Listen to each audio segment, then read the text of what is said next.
We're looking at two F-16s, part of Operation Noble Eagle. They're getting ready to patrol the skies. Overseas deployments are nothing new to the Guard. The Department of Defense is also saying thank you to Vermont employers who have gone above and beyond. Volunteer troops touched down in Vermont at midnight. ABC 22's Anna Kelly. These men represent, not only for Vermont, but for the entire country. Vermont Army National Guard troops stationed at the border in Highgate long with a big after the bus. September Troops terror found attacks, 207 pounds. since they had already left their civilian jobs for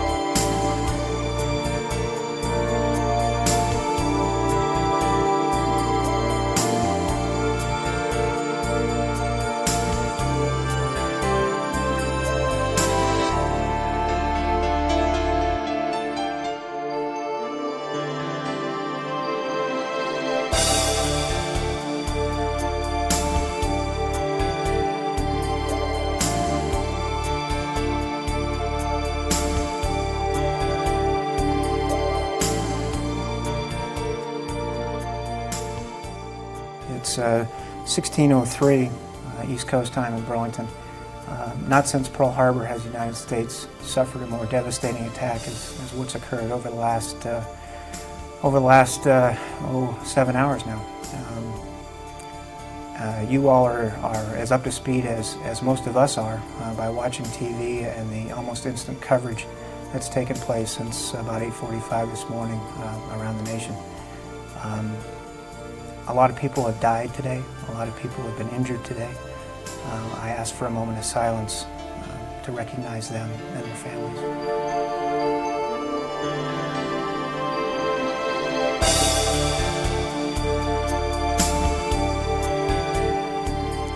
May God be with all of them. It's time for us to get to work.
I wanted to stop by this morning and thank you for what you've done for all of us. You know, these are difficult days. You folks have put in some fantastic hours. They were giving me some of the specifics on the way up.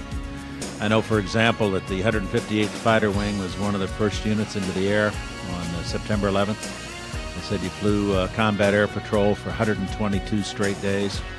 I was sometimes the beneficiary of that myself. I could look up and see those F-16s up there, and they gave you a warm, comfortable feeling.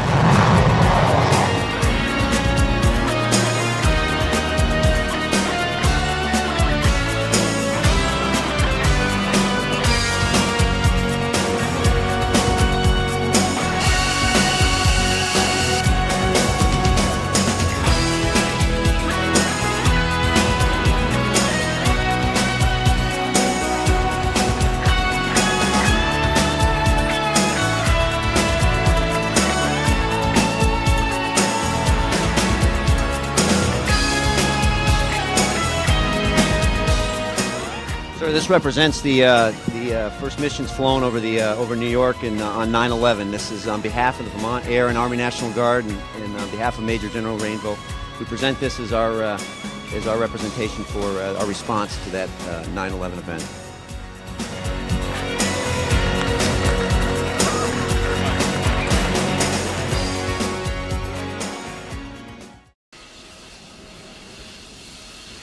Everybody that came down here to the alert detachment knew that they were coming to an active duty Air Force base, and they were enthusiastic to work with them.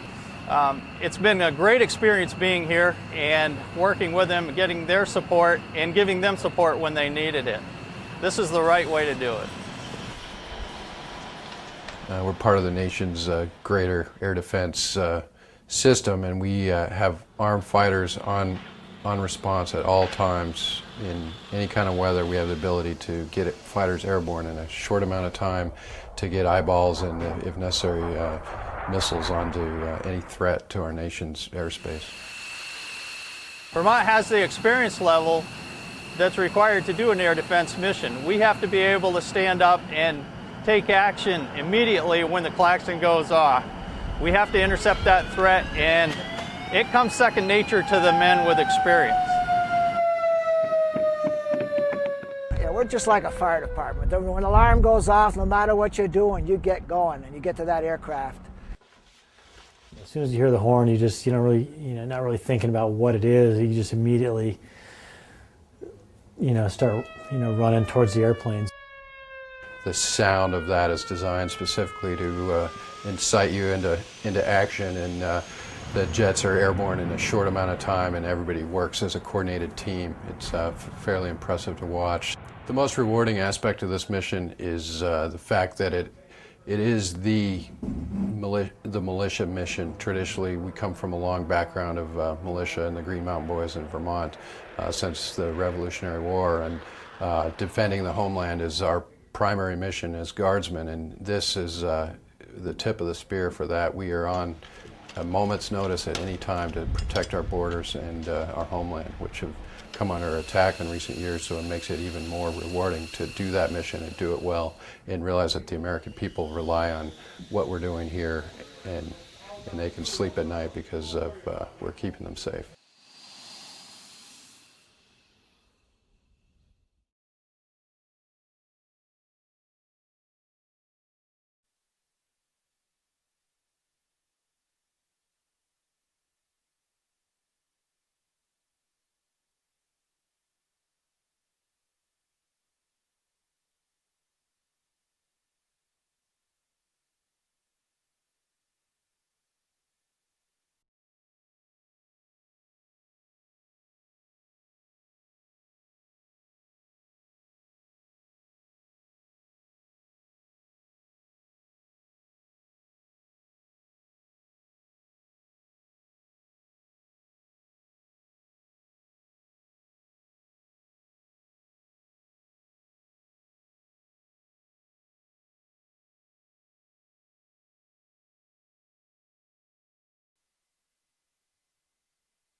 the F-16 in any configuration can't stay airborne for more than about 2 hours, depending on the tactical scenario. So we rely on Pease Air National Guard and their tankers to support our training and the training needs of the folks on the ground or in the air that we're supporting, just as Pease Air National Guard relies on the Burlington Air National Guard, Vermont Air National Guard for their training needs as well. It's a symbiotic relationship. It goes back and forth. This airfielding mission is significant because this is the last time that a KC-135 from Pease is going to go refuel and do airfielding training with an F-16 from Burlington, Vermont. So today we're taking 57-1419, which is I believe the oldest aircraft in the inventory for the Air Force, and we're bringing that up to up over New York State to refuel 2 F-16s from the Vermont Air National Guard. And so those guys are in the middle of conversion to the F-35, and we are in the middle of conversion to the KC-46. So this is the last time the 2 legacy airplanes will refuel from these guard bases. F-16s have been in Vermont longer than some of the airmen in this wing have been alive. People wake up and see them take off and see them come back and land every day. And so to have a break for about 5 to 6 months of no fighters flying here, and then to see a new aircraft is both exciting and sad. Hopefully the next time we refuel Pease, it'll be with F-35s and KC-46s.